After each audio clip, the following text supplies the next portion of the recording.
Are you ready to feel inspired by hearing other people's stories of how they got from point A to point B? What helped them? What challenged them? What did they learn? What might they know that you haven't yet explored? No matter where you are today on your life journey, there is always hope, and you will always be amazing. My name is Kim O'Neill, and this show will inspire you to keep going. You and your life are worth it. You're listening to the Everyday is a New Day show. Inspirational conversations with movers and shakers about moving forward and choosing to embrace a positive outlook. Because that which breaks us becomes a catalyst for what makes us. Now, here's your host, Kim O'Neill. Before we get into today's show, I have a real quick announcement. My newest book, You Are Loved, an Inspired Meditative Visual Journey, became a #1 Amazon bestseller in April 2019. We have received rave reviews for this one-of-a-kind meditative experiential book that has 39 stunning original photos of Key West, Florida, taken by my co-author, and is paired up with a written guided meditation I wrote specifically to deliver this simple yet so important message that you are loved. This book is a fantastic book for yourself, a loved one, and even as a coffee table book. We're also being told about the success and interest of people using this book with their kids and now introducing them to meditation. To read more about the book and purchase a copy directly through me, simply go to KimO'NeillCoaching.com. That's KIMONEILL coaching.com. Click on the You Are Loved book tab and then send me an email if you'd like to purchase a copy before they're sold out. And now here's today's awesome guest interview. My guest today is Keith Leon S. Welcome, Keith. Hi, congratulations on your book. Thank you, Keith. I'm proud of you for getting it done. 8 out of 10 people in the world want to write a book. Less than 1% will ever achieve it. So you're in a very small group of people called doers. Oh my goodness. Well, thank you for saying that. And I am also grateful because this was a co-authored, co-partnered project. Me and my co-author Liz created this together, but it was a lot of work. And so I do appreciate you saying that. Yeah, it is. Yeah. Well, Keith, so the way I like to do this, for all those people who may be just getting to find out about you, I like to read your bio, just give everyone a quick snapshot of you, and then we'll get into it. Okay. So Keith Leon S. is a multiple international best-selling author. He owns a successful publishing company, and he's a speaker trainer who's well known as the book guy. Keith has appeared on many popular radio and television broadcasts, and his work has been covered by Inc. Magazine, LA Weekly, the Huffington Post, and Succeed Magazine, just to name a few. He's spoken at events that included Jack Canfield, Neale Donald Walsch, Barbara Angelis, John Gray, Michael Beckwith, and Marianne Williamson. And he's also a member of the Evolutionary Business Council. Keith's passion is teaching people how to go from first thought to bestseller and to create what he calls the world's greatest business card. And I'm going to go ahead and out you right now, Keith, since I've already sort of done it. He also talks to angels, and he has an amazing story about that and a new book coming out. And I'm really excited for us to talk today about all this. So thanks for being here, Keith. You're welcome. I'm excited that we actually have enough time for me to talk about it. Oh, God. I saw how long the interview was going to be. I was like, yes, I don't have to try to snapshot, slow, teeny little version of everything. I get to really just share with you. So thank you. Well, I love hearing you say that because I feel like conversations like this could go on for forever. So I'm glad you feel like we have enough time to get into it. So, well, then should we jump right to the angels or I'm so eager to talk about the angels. How about this? Before we get to the angels, because I'm sure we're going to talk a lot about that. How did you get into to publishing and the speaking and all the stuff that you're doing today? Because I know as the angels come next, it's like some of the stuff that I've read about you, your life used to be completely different from how it is today. So tell us how you got to where you are. Yeah, well, the whole publishing and being an author piece is part of the angel story. So I guess I'll just go back in time. Okay. Awesome. For as long as I could remember, I could hear my guardian angel's voice. So as a child, when people thought I had an imaginary friend, it was an imaginary friend. Only I could hear that friend, but this friend was keeping me from being molested, had kept me from dying, was the father that I never had, giving me advice, right? Keeping me out of trouble, telling me to go left when I would have went right, was in conversation with this angel. And I always knew where that angel was, and because I could feel its presence and I could literally hear its voice. And so, again, so many ways this angel showed up for me. And so getting in, moving forward, my parents divorced when I was 2. And then my mom met this beautiful man. He was like the closest to this man, Jesus, that people talk about of any human that I've ever met. And they dated for a short amount of time. They got together and then they were going to be married. And this was like 3 months. And I was so happy because I'm 8 years old and I'm feeling like I'm finally going to have a father, because I never had a father. And so my mom and this man got married. And then 5 days after the wedding, he was killed. Oh. Yeah. And so my mom, who was already manic depressive and had finally was up and feeling good, went into a tailspin of depression. It was really bad. And so when I was 8 years old, she looked at me and said, "Keith, I need you to be the man of the house." Wow. And so she tells me that at 8 years old. And so I took that on and I stopped being a child pretty much at 8. And started like, what would that look like, man of the house? And I started stepping into that. And over the years of being man of the house, this angel voice kind of got further and further away, and my belief system got less and less. And so we flash forward through to my early 20s. So I'm 22, and I'm living up in Fresno, California, and I'm bartending, and I see this man at the bar, and he's like really kind of cool and dark and mysterious, like, and I'm just intrigued because he hardly ever speaks, but when he does, everybody leans in and they're listening. And so I'm like, what's up with this guy?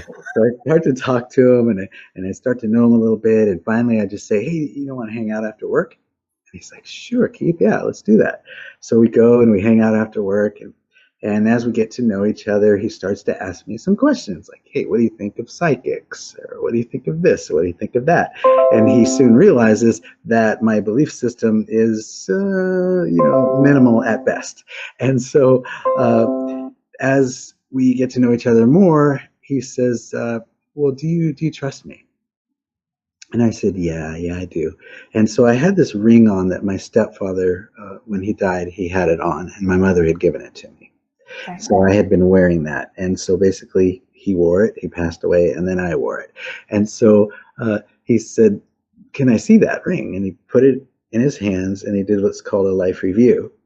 And so I watched him with his eyes closed start to tell me my life story.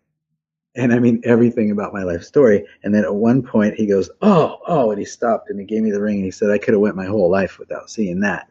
And I realized that he had saw my stepfather's death, right? Oh. And so I'm thinking to myself, like, what's happening? Because there's no Google back then. It's not like he was like Googled me and found stuff out and was just trying to trick me. Like, he was telling me everything about my life. And there's no way he could have known that unless he was who he would later tell me he was. So we get to know each other even more. At one point he asked me again, "Do you trust me?" I said, "I do." He said, "Okay, I guess you're ready." I'm like, "Ready for what?" "Ready for what?" He said, "I need to tell you something." He said, "You know how people call somebody who does a good deed for them like an earthbound angel?" And I said, "Yeah." He said, "That's not really what an earthbound angel is. An earthbound angel is someone who's an angel in the flesh." So an angel in the flesh, and we are sent to certain people, and then we are to meet those people and befriend them, and we are to ultimately save their life. So there could be something that would take them out before their time, before their expiration date. And so that's why I'm here. I'm here to take you from believing in nothing, which is where you were when we met, to believing in everything. And ultimately, at one point, you will be revealed your life purpose and why you're here on earth. And so I have to take you from believing in nothing to believing in everything, because unless you believe in everything, and especially what you can't see with your eyes, then you will not be able to do the work that you're here to do, whether I saved you or not.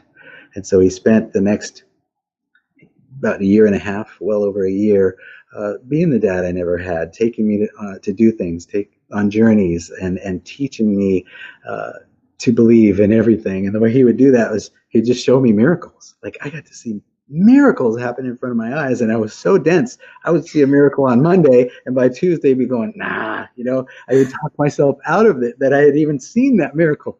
So I used to joke around and call him Job, because Lord knows he had the patience of Job with me, and I couldn't understand how he could be so patient and so kind when I was so dense.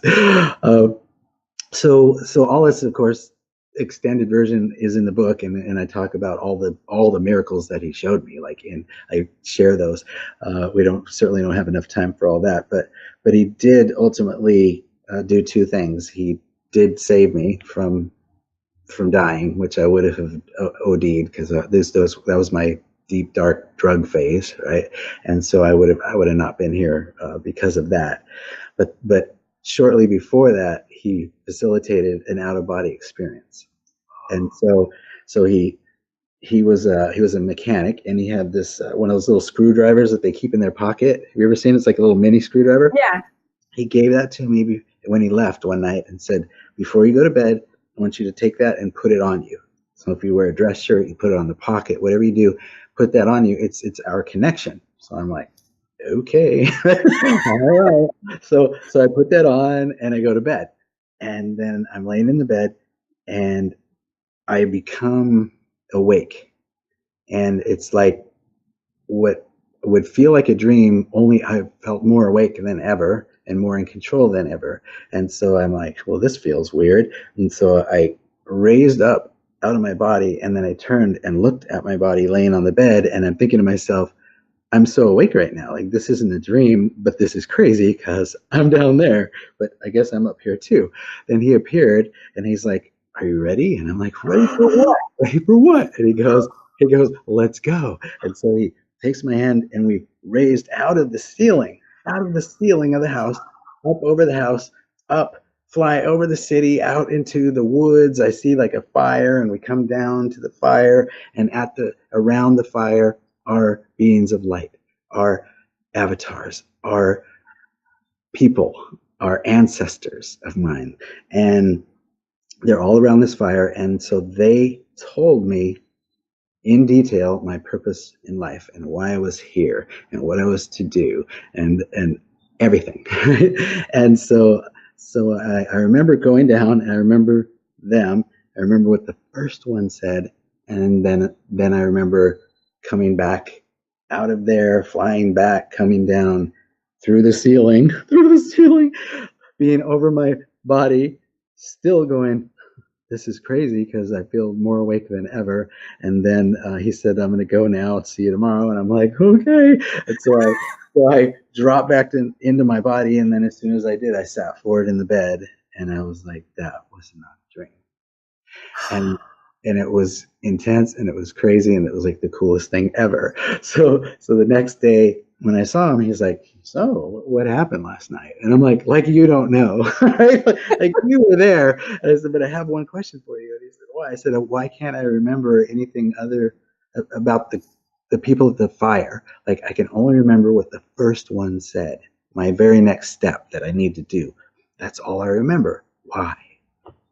And he said, because Keith, if you remembered what they told you, we'd be fitting you for a straitjacket right now. He said, there's no way you could even wrap your mind around what they told you. So what will happen is, from now moving forward till end of days, you will remember when it's time for your next step. You'll remember what that one said. And then you'll do what they told you to do. You'll step into that. And when it's time for your next step, you'll remember what that one said, and so on. And so on. And so that's what's been happening to me for 32 years. And so now at this time where this book is coming out, is the first time in 32 years that instead of closing my eyes and seeing with my visions of the future, or my dreams, or seeing hopes and aspirations, and seeing, all the things that happen in meditation. This is the first time in 32 years where what I'm seeing with my eyes open is what I saw with my eyes closed, and only my third eye open previously. So I'm in that time right now where I'm seeing it all come into fruition in front of my eyes, because they told me 32 years ago that I would write a book called Walking with My Angels, and they told me that name, Walking with My Angels, a true story by Keith Leon, and that it would be a story of my life story with all the times that angels have showed up, and that I was to introduce people to their heavenly helpers, and that I will use the word angels, but if they use the word inner guide, right, inner knowing, spirit, universe, like it doesn't care what you call it as long as you call it, right? And so I would be a vessel of revealing to people how they can get in touch with their heavenly helpers, with their inner guidance system. That I would be the voice for that, and that energetically there would be something that was carried through my voice, that even now, as the people who are watching this live, there's somebody right now who's receiving pictures right now, and they're writing down because they're like, whoa, they're just receiving floods of pictures and information of things that they need to do, and they're seeing it in pictures. And then someone else right now is thinking of somebody that they haven't talked to in a long time that they need to call, and somebody else is getting the word of a song that will change their life. They're receiving a business idea right now as I'm speaking that will change their future of their business.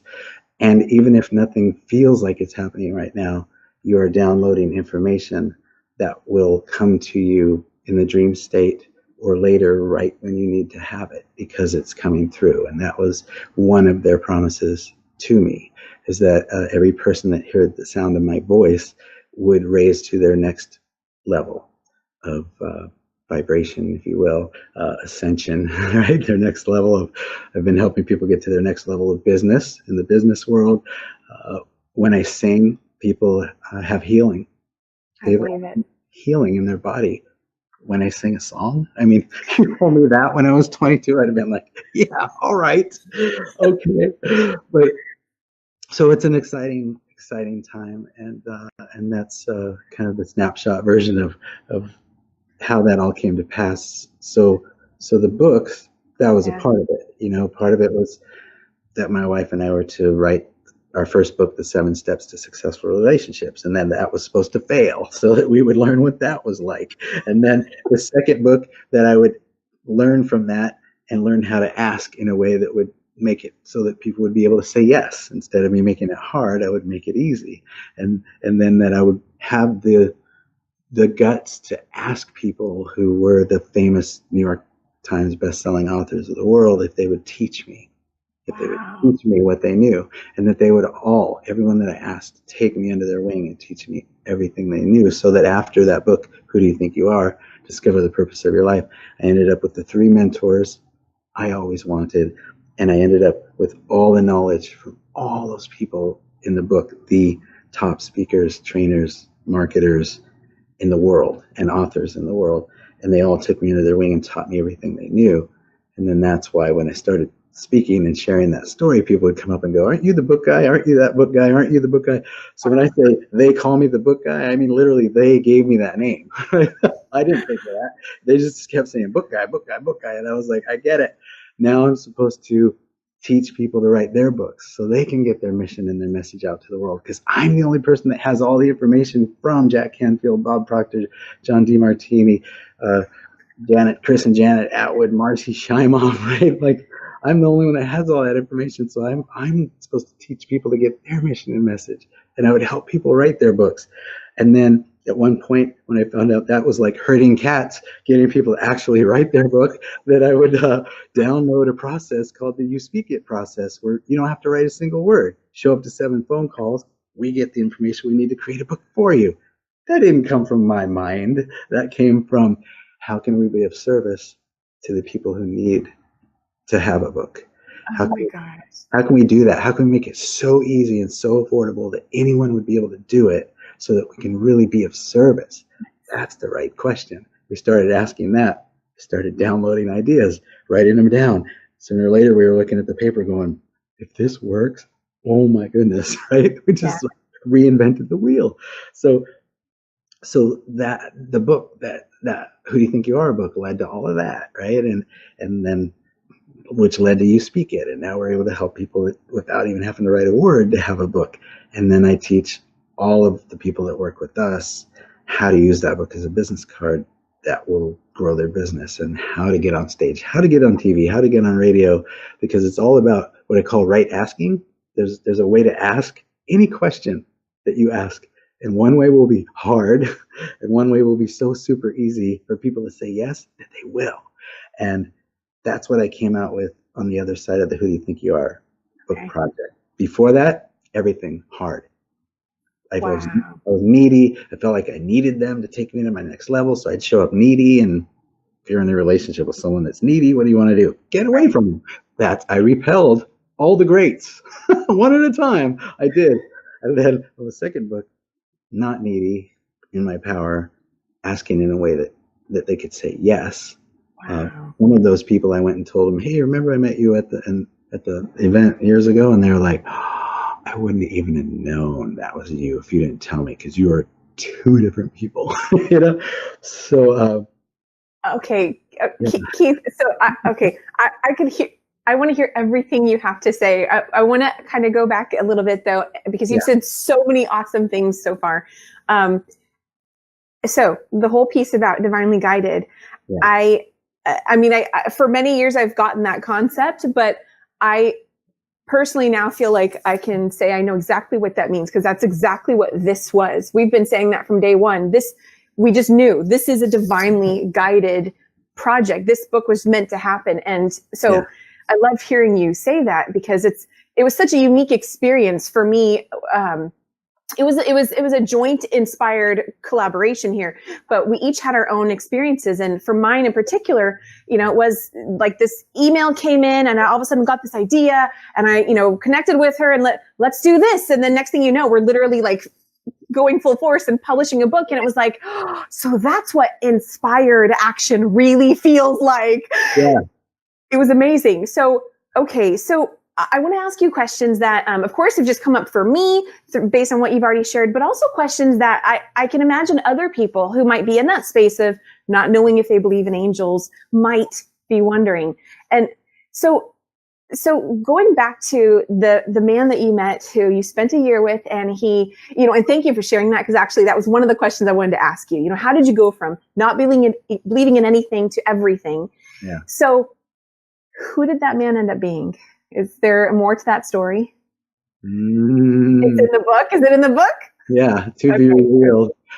Well, definitely he is a angel that is in a body who is assigned certain people, and he goes and he has to. Can you imagine what a crappy job? You have to go into a new town, get a new job, get a place, get it, find the person, and then get to know them well enough that they finally ask you to go home, and then get to trust them enough that they can finally say, hey, I'm here to save your life. I mean, it's just like, wow.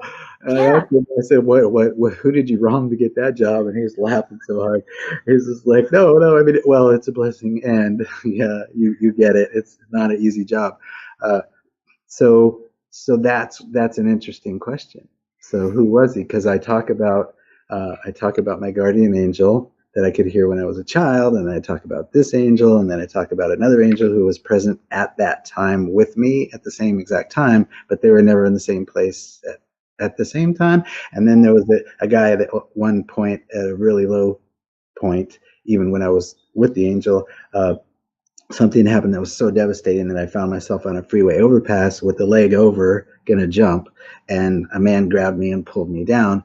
And so there's little things about all of those stories that ultimately I leave you with a question at the end of the book saying, so who was this one? Who was this one? Who was this one? Because you'll have your own answer to that, and your own answer to that will be the right one. Right? Will be the right one, no matter what the answer is, because it's how you interpret it and how you'll be able to use it in your life for your transformation. So yeah, I believe that one was my guardian angel from when I was a child. That I feel absolutely positive about, and didn't even. And it came to me later. I write about it in the book. It came to me like years later. I'm like, oh, right, because I just didn't I didn't put it together. I always had them separate, but there's like certain phrases and things that you said, and like, I was just like, oh, I can't believe I didn't really think about that. But it's amazing. For being in a place of not believing in anything. Yeah. How did you know you could trust that man how did you know you could trust that man? And he lived with you, didn't he? No, he had a job, had his own place, but we hung out like all the time. Any moment that he wasn't working and that I had available, we were together. Okay. So in that beginning stage, when you just met him and he's like, trying to teach you things and show you things, like, why didn't you just blow him off and think, what, this guy's crazy? Because it was like, he was so cool that I just wanted to hang out with him. Right. Okay. And he liked the music that I liked. And he was so intriguing because I just never met anybody like him who, other than when he was around me, barely even spoke. So everybody was just like, what's up with your friend? He never talks. And I'm like, I usually hear him talk when you're not in the room. But so it was like when you're in a really good seminar or workshop, right? You're in a retreat and it's with a good company. They're going to take you like through processes. And at each process, they're stretching you a little bit, but it's never more than you can handle in that moment, right? They just expertly put it together so that each next step, you're stretching a little bit, but not too much. And then ultimately, you've gone from here to complete transformation by the end of the workshop or the seminar. That's what it was like, right? For a year and a half. It was like each point, he just knew the next thing to show me or the next thing to say or the next thing to let me do. Like at one point, it was like he was doing things at the beginning, which I would get impressed with. He would do something like cool, and I'd be like, oh, and he would just go, oh, and roll his eyes and look up to God and go, he's impressed with my parlor tricks, And I'm like, what do you mean? And he's like, you have more power in your little finger than I do in my whole body, and you're impressed when I do that. He's like, oh God, Lord, give me patience with this kid, But it was just thing after thing, and then at one point, I got to do things. Right? I got to do stuff that was out of this world, that I was just like, whoa, okay, woo. And so it was like each level was just a little bit further than the last one. So my third eye would just keep opening and opening and opening and opening and opening and opening, so that at some point, like now, there would be nothing that you could tell me that I'd go, nah, like right. I'm open to believing that anything that can be thought of is possible. Right? If we can think it, then it's possible. Like no matter what it is. God, Keith, sorry. Oh my gosh, I love this so much. Okay, so what's a tip? Let's talk about guardian angels. Okay, please do. Yes. Yeah, guardian angels. We all have at least one guardian angel. They only have 2 jobs. That's it. 2 jobs. 1, love you unconditionally.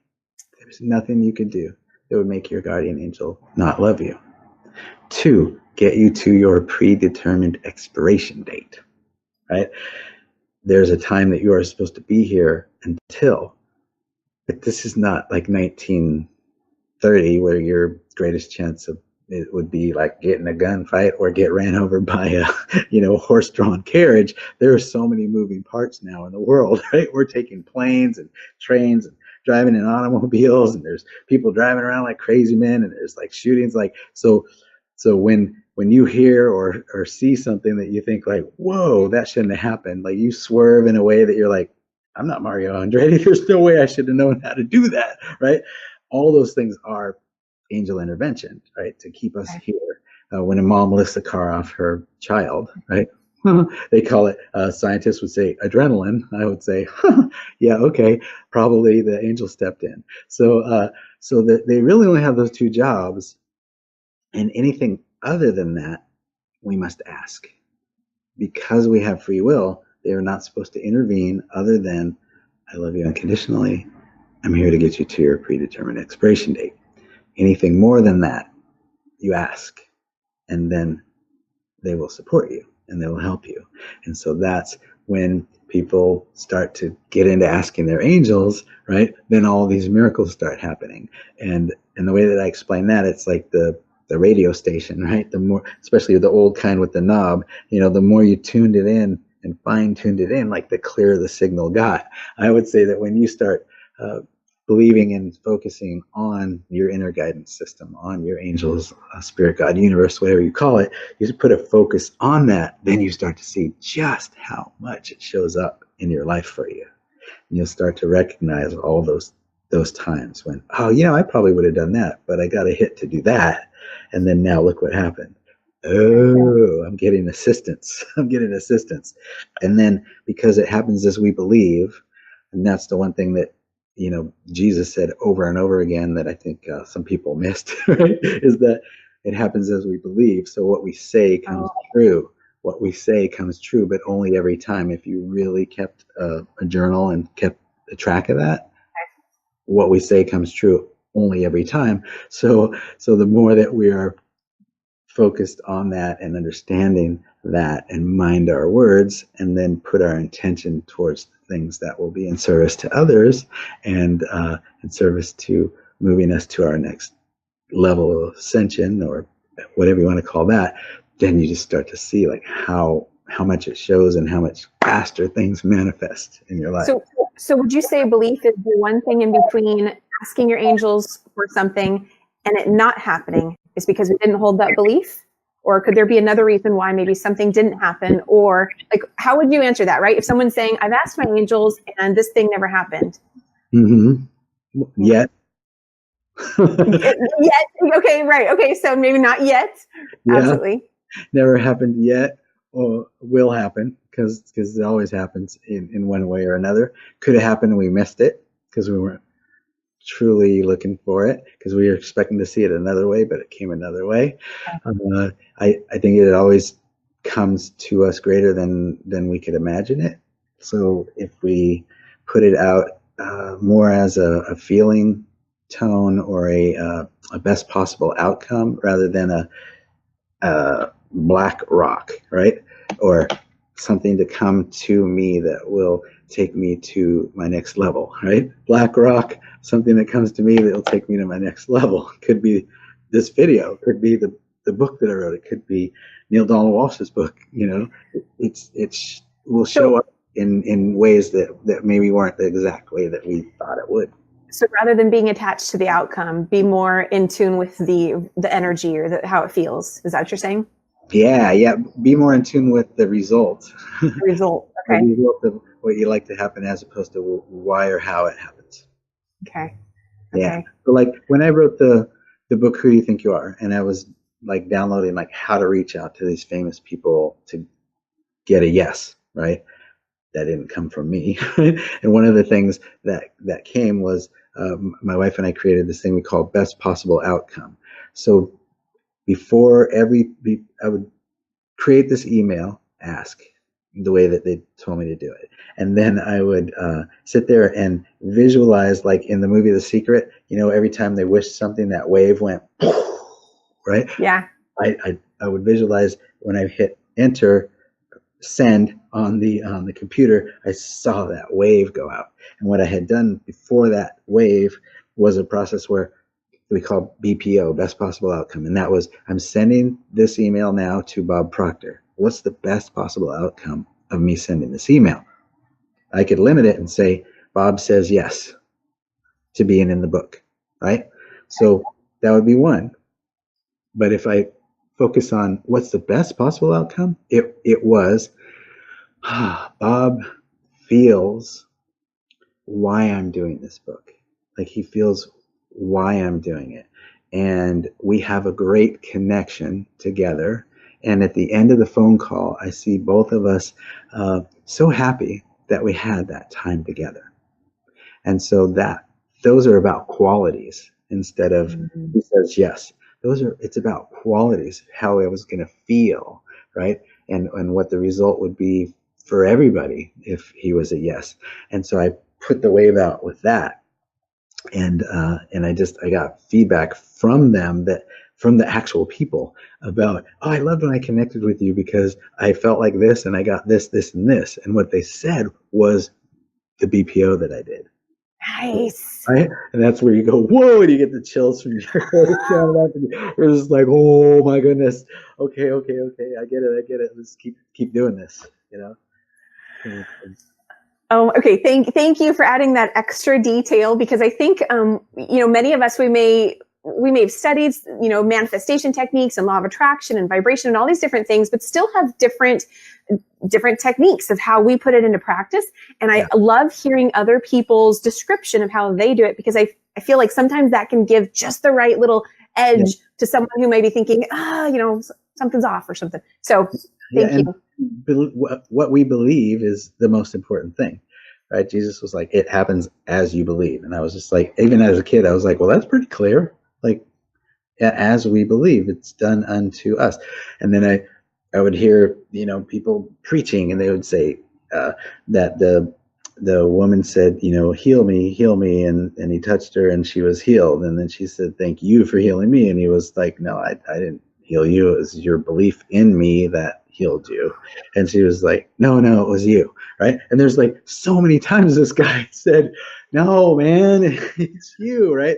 I and the Father are one. That means like that I am part of that energy that created everything and is all through everything, as are you. Right. And it happens as you believe.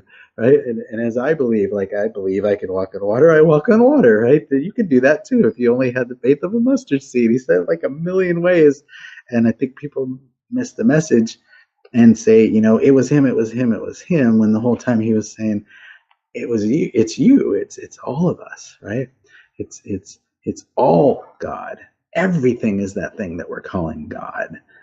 Everything. And the more we can tap into that everything and believe that we actually speak a word and then it happens, then the more it will manifest, and the quicker it will manifest, I believe, comes with the feeling that you bring it forth with. I had a friend who used to call it feelingization. Beautiful man. He passed away a few years ago, and he would call it feelingization. He'd say, you believe that you have it. That's awesome. Now close your eyes and feel what it's going to feel like to have it. What's it going to feel like to be in that house? What's it going to feel like to have that book? What's it going to feel like? And you do that, then it puts it at warp speed. It speeds up the time that it manifests. I was like, thank you. And I love simple little actions like what you described, such as turning the dial. I've heard that before. Or such as hitting the send button on a keyboard. Even if you're not actually physically turning any dial or touching any keyboard, just thinking it and like making the motion with your fingers. I feel like that can get us into that space of, oh, I just did it. And it just helps to implement that feeling vibration being sent out even more. So simple things like that are fantastic tips. Yeah. So people, the people that I just got that I should share this. People that maybe you don't see things, right? You get from different ways. You can actually get answers in your sleep. I did that during the Who Do You Think You Are project. There was a John Kehoe. Mind Power in the 21st Century author taught me this, because I was like, I need to be going 24/7, but I need to sleep too. And he said, oh, okay, so you can get answers while you sleep. You know that, right? And he taught me this process to, before I go to bed, come up with a question that I have not been able to answer with my head. Not been able to. Tried everything. Obviously not a head thing. That I would ask that question of God, Spirit, Universe, Angels. Hey, God, Spirit, Universe, Angels, anybody who's hearing my voice right now who has my best interest in mind, I have one question for you. Here's the question. Will you please give me the answer in the form of a dream? will you please give me the answer to my question in the form of a dream? Now, I wasn't remembering my dreams at that time. So he said to say, I'll remember my dreams, I'll remember my dreams, I'll remember my dreams, I'll remember my dreams, and say it at least 50 times. I said it until I fell asleep. And then I would do that and then keep a journal by my bed. So I'd wake up in the morning and go, oh, and have the answer to my next step from doing that process. So I love sharing that process, because I've said that at an event on Friday where I spoke, and then Saturday people come up and go, oh, last night here's what happened, and they tell me like answers that they got doing that process. Like I love it. I'm doing that tonight. Are you doing that tonight? Those who are with us, let me know. And so oh my goodness, so we're already getting we're 2/3 of the way into the show. I know, right? Okay, so I want to go ahead and share with people who may be just tuning in that we're talking, Keith does a lot of things, but we're talking about angels because one of the things he does is he walks and talks with angels, and he has a book coming out. And so I've popped up on the screen for everyone there. You can find out more about the book and connect with his book tour by going to that link on the screen. And if you're with us live right now, if you have questions about angels or maybe book publishing or his story, all of what he shared already, go ahead and type those below, because we would love to connect with you and answer those as we go. Yeah. So you can be part of getting the message out and getting this book before anybody else, because the launch is August 20th. That's the official launch. But I put together an Indiegogo page because so many people were like, how can I get the book now? And also I'm going on tour for a year. Wow. Doing live events, both one event in each major city for books, people that want to write a book, and one angel specific event, plus book signing, plus TV and radio in cities all across the country. Of course, traveling all across the country and doing all that takes money. So when so many people were like, how do I get the book? How do I get the book? I was like, oh, you could get the ebook and read it before anybody else in the world, and that could be contributing to the tour. So you become like a tour supporter, right? And part of that. And when I reach my goal in the next 60 days of raising $200,000, they make the page live infinitely, right? Which means that while I'm on the tour, I could make videos and I can be constantly updating you, and we can just take this journey together and on their platform instead of me having to build a platform and do it all on Facebook. So it's exciting times, and you can get the book before anyone else. So thanks for putting the link up. Absolutely. So I just got the ebook myself today, and I'm very excited to read that and check it out. And I just want to go ahead and give a quick shout out to Eric, who is saying that I am an angel. Thank you, Eric. I don't know you, but I appreciate you. I appreciate that. Thank you. He's an angel. We wrote music together. We've done a CD together, and he just has the most beautiful angelic voice. Incredible singer, musician, and producer. That's Eric. And my brother. Yeah. Well, so I do want to go ahead and just share with people that you also sing, and you sang a beautiful song at Agape called "Empty Hands." Is that right? Yeah. So Keith, for those watching, Keith has a beautiful voice. I just listened to it before we went live, and I said, Keith, I know it's short notice, but if you want to sing for us today, you're more than welcome to. And you don't have to, but Keith is a very multi-talented individual, so you can check that out. And cool to find out about your brother Eric as well. So I look forward to seeing more of his stuff too. Yeah, he's amazing. So Keith, what do you really want people to know about angels? What do I want you to know? I want you to know what I shared is that your angel loves you, is there to protect you, and you just need to ask for what you want, and then really listen. Like, take the time to listen. We ask for something and then we get busy and forget. And that's the thing that I did on the Who Do You Think You Are project, was I would ask one question and then I would sit down and not be moved until I got the answer. And I sat there for a couple days sometimes waiting for the answer to one question. And the only thing I did was eat or go to the bathroom. Otherwise I was sitting down waiting for the answer. And there's so much noise, right? TV, radio, media, the little chitter chatter voice we have in our head. There's so much noise that if we ask a question and we want to hear the answer, we need to sit down in the silence long enough to receive it. And then we will get the answer. And when it's the right answer, you'll know, because it'll be like, it'll make you do that. It'll make you go, So I love that. So that's actually, I wanted to ask you, so what does listening look like for you? But it can look like that sometimes, right? Kind of having that aha moment, realization. Yeah. And that's the thing too. If you ask for evidence of your angel, right? like I want you to come so that I can see you. If you have to do that and you do that, please only do it once. It takes so much for them to muster up enough like energy into form for you to be able to see them. If you could just ask to hear them, that's a lot less work for them. And then once you can hear them, then you can get into where just let me know when I've got an answer. There's just so many ways that it shows up. If you didn't know an answer, you ask a question and then you know the answer, boom, proof. What more do you need, right? I didn't have it, I asked, now I have it. So there's so many ways that they show up, and it can be as subtle as a whisper. Like you heard a voice and there's no one else in the room. Like on the video on Indiegogo, you ever been in a room and you heard a voice and no one was there? Right. That's angels, right? They show up in so many different ways.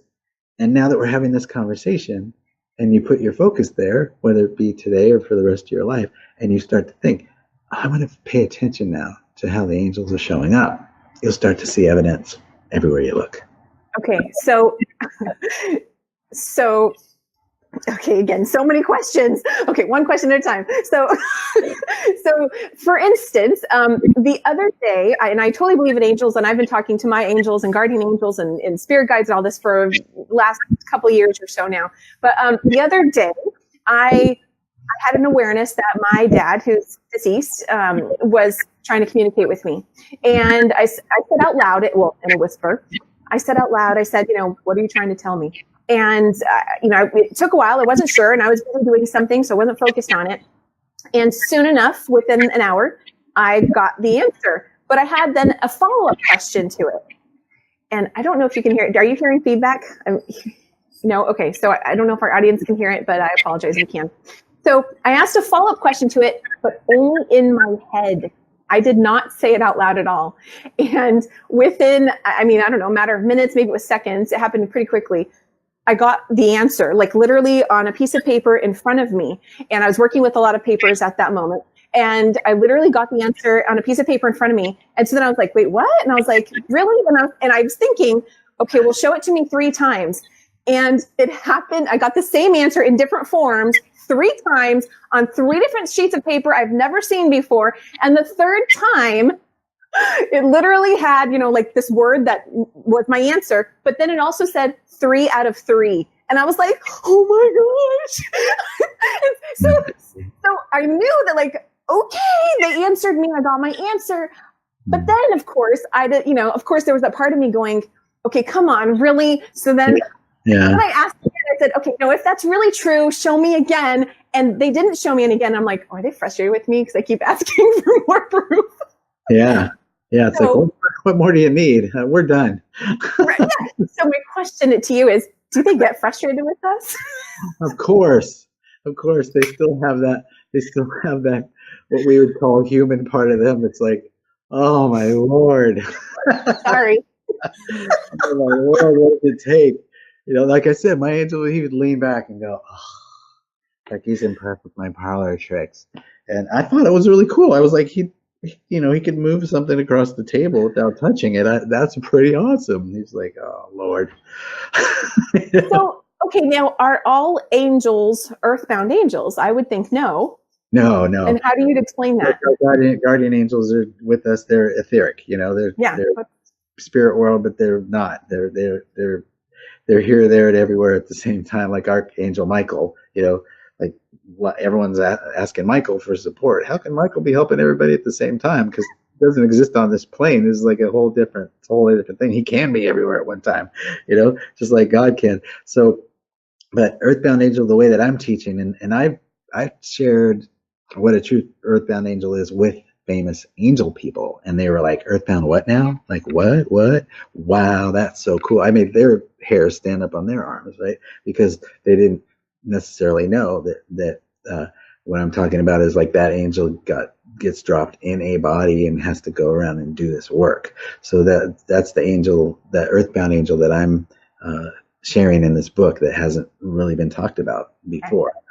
That's like an assignment. And I was sent on assignments like during the time that we were together, where I had to go do things for people and get to experience like what he was doing.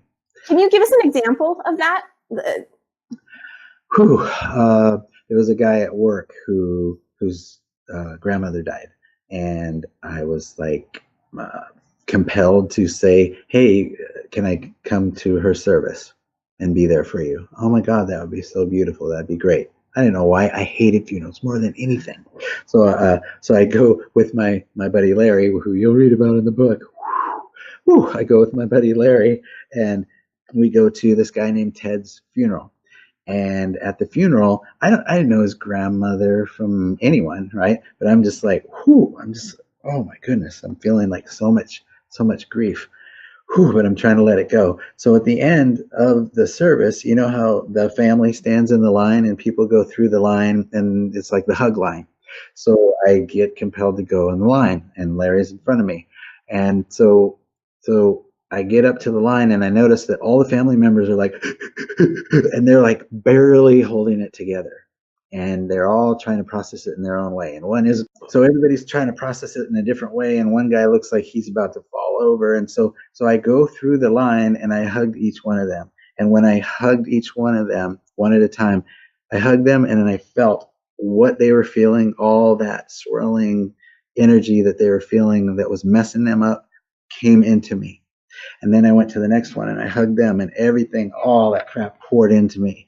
And I went through the line, and by the end of the line, I was spinning around. Everything was getting darker and darker and darker and turning into a tunnel. And I could only see about this much by the time I got to the end. And my friend Larry said, come with me. And he took me towards his car. And as we got to his car, it got smaller and smaller, and the grief got heavier and heavier. And I felt like what I feel like I would feel like if I was in hell. Like it was horrible.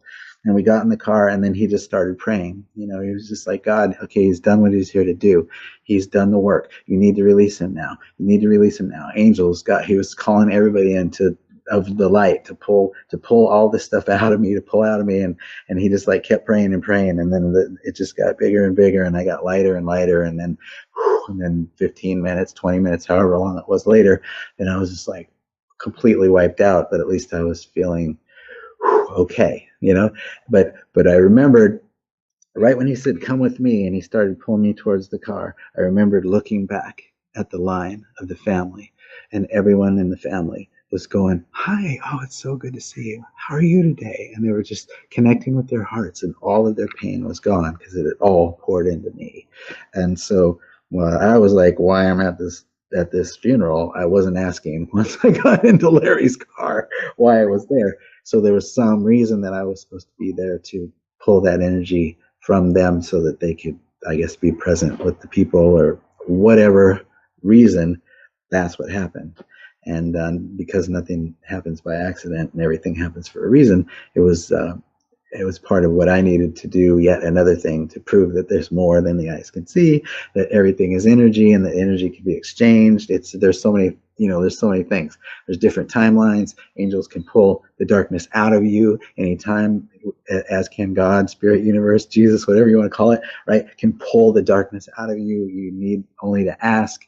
It's like there was so many answers, so many things that I teach now that just came from that one particular thing. And there was so many in that time, things that I got sent on, that I had to do, which ultimately led me to believe, like, oh, okay. So somebody asked me, or said to me, you're an angel.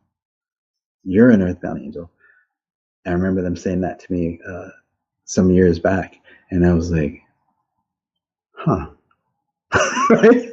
Because I started thinking about, like, have I been sent to people? Have I said things and done things and showed them things that ultimately ended up saving their lives? Right? Have I and started thinking about what he did for me, and have done that for people without calling myself that or anything? Have I been led and inspired and guided to go to a person at the right time? Have I said the right thing at the right time? I've got emails from people that said that I saved their life, that they were going to kill themselves, but then they met me and I said something to them and it changed their life. I mean, it happens over and over again. So it's like, where does that start? Where does it end? It's that word. That's why I say you can call it anything that you want. I call it angels because I've had so much direct experience with angels. But it's like, it doesn't care how you call it as long as you call it, because all of that works, God, spirit, universe, intuition, divine, inner knowing, inner GPS, like all of it, like it works if you work it, right? Right. It works when you tune in and you ask and you actually listen for the answer and then do what you're told for the answer. That's another piece. That's a whole nother workshop right there.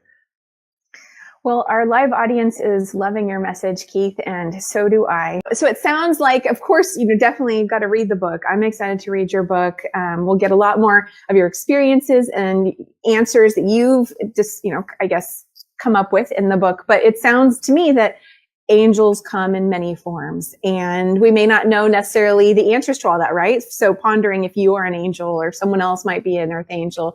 Some of these things we may not necessarily know, but it doesn't really matter either, right? It's about following that guidance. Yes. Wow. Keith, I so love talking to you today. Thank you so much for sharing your message. Honestly, I feel honored to have you here today, seriously.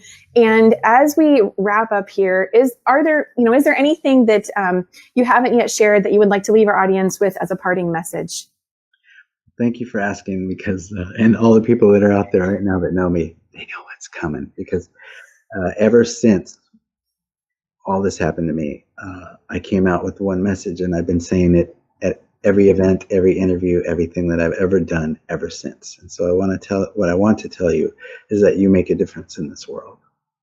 Like, this world would not be the same without you.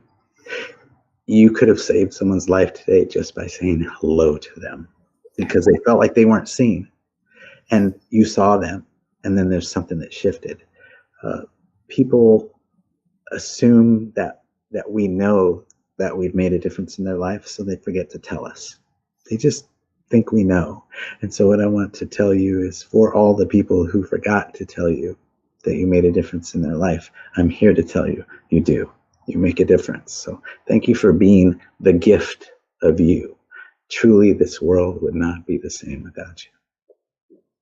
That is a beautiful message. Thank you. And I second that. Yes, for everyone, please take that in. Take that in and know how amazing you are. So, Keith, where can people go to connect more with you? I mean, on the screen for those live, we've got the link to your book tour, but where else can people connect with you and find out more? Yeah, go to Leon Smith Publishing. So Leon as in Nancy, Smith Publishing.com.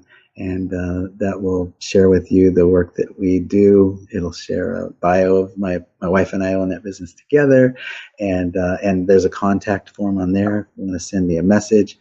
I'm not hiding anywhere, so you'll find me on Facebook and on YouTube. If you type in Empty Hands, Keith Leon, there's the video that you were talking about.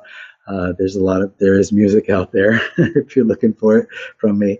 And so yeah, you could type Keith Leon S into Google and hit enter, and you'll find me. But I would love to hear from you and how it can be of service to you.